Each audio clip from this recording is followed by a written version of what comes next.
Tu as toujours rêvé de ne plus être skinny et te muscler, mais tu n'as pourtant jamais réussi. Ça tombe bien parce que dans cette vidéo, je vais te montrer en 3 étapes simples comment te muscler en tant qu'ado pour ne plus être ce gars qu'on traite de squelette ou de sac d'os. Donc suis bien attentivement ces 3 étapes parce que chaque étape est dépendante de l'autre, tu ne peux pas en louper une. Et donc justement, la première étape, c'est de se créer un programme. Alors là, tu as 2 choix. Soit tu as du matériel, soit tu n'en as pas. Alors si tu n'as pas de matériel, t'inquiète pas, c'est déjà très bien. Tu peux faire beaucoup de choses avec le poids du corps. Et moi, je te conseille les programmes de Manga Workout pour le poids du corps, puisque je les ai réessayés justement il y a pas longtemps quand j'étais en vacances et ils sont vraiment bien. T'es vraiment très courbaturé à la fin et le délire de progression est vraiment très fun, mais ça on en reparle dans la 3e étape. Alors je t'affiche maintenant le programme de Manga Workout. Tu vois qu'il y a 3 niveaux, mais ça je vais en parler plus en détail dans la 3e partie, mais c'est tout simplement pour appliquer la surcharge progressive. Alors ce programme-là, c'est un programme qui est fait exprès pour l'hypertrophie en équilibré, c'est-à-dire que tu vas travailler tous les muscles de manière égale. Mais si tu veux cibler plus un groupe musculaire et avoir un autre programme au poids du corps de Manga Workout, malheureusement sa chaîne n'existe plus, je ne sais pas pourquoi, mais ce que tu peux faire, c'est aller sur son Instagram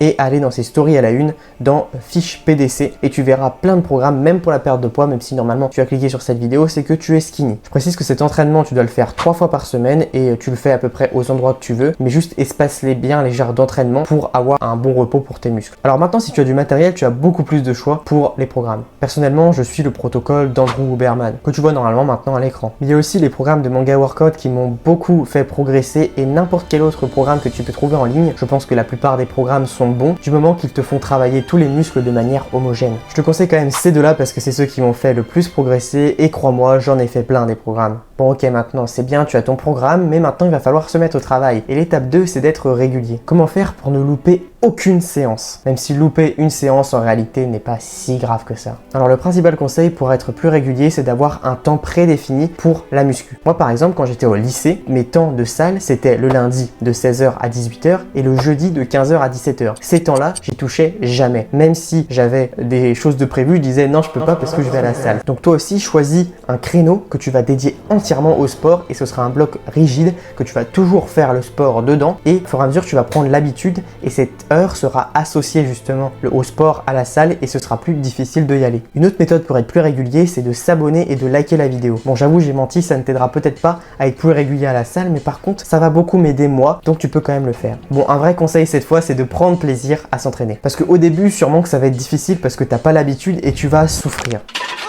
Donc essaie de prendre du plaisir à t'amuser, surtout que quand tu appliques la surcharge progressive, ça devient amusant parce que ça ressemble à un jeu. Mais tu te demandes peut-être, c'est quoi la surcharge progressive? Et bien justement, dans la 3e étape, c'est le moment où tu commences à appliquer la surcharge progressive. Maintenant que tu es régulier, il va falloir que tu fasses les séances les plus optimisées possibles. Et une technique ultra importante pour construire du muscle, c'est d'appliquer la surcharge progressive. La surcharge progressive, c'est le fait de faire une meilleure séance que la dernière séance. À chaque séance, tu essaies de progresser. Si tu veux un peu lier ça à l'esprit shonen, c'est le fait de toujours se dépasser à chaque séance. Alors comment bien appliquer la surcharge progressive? Alors tu vois que pour les différents programmes que je t'ai donnés, il n'y a jamais un nombre de répétitions précis à faire. On te dit jamais fais 8 répétitions, on te dit faire entre 8 et 12 répétitions. Et ça c'est justement pour appliquer la surcharge progressive. Je m'explique. Imaginons qu'à ta première séance sur le développé couché, tu fasses 4 séries de 8 répétitions avec par exemple 40 kg. Et bien la prochaine séance, tu vas essayer de faire par exemple 9, 9, 9 et 8. Ou alors 10, 10, 10, 10 si tu progresses vite. Tu m'as compris, tu vas essayer d'augmenter le nombre de répétitions. Et quand tu arrives à faire toutes les séries demandées avec le nombre maximal de répétitions qui est dans la fourchette, et ben tu vas pouvoir augmenter le poids. Et si tu es au poids de corps, tu peux quand même faire de la surcharge progressive, c'est pour ça qu'il y a plusieurs niveaux. Et donc si tu finis toutes les séries avec le nombre de répétitions maximales sur le niveau facile, tu vas pouvoir passer au niveau moyen. Et si tu fais ça avec le niveau moyen, tu peux passer au niveau difficile. Et tu vas me dire après le niveau difficile, il y a quoi? Et ben il n'y a rien. Mais si tu arrives à finir tout le niveau difficile, je pense que tu auras déjà un très bon physique et surtout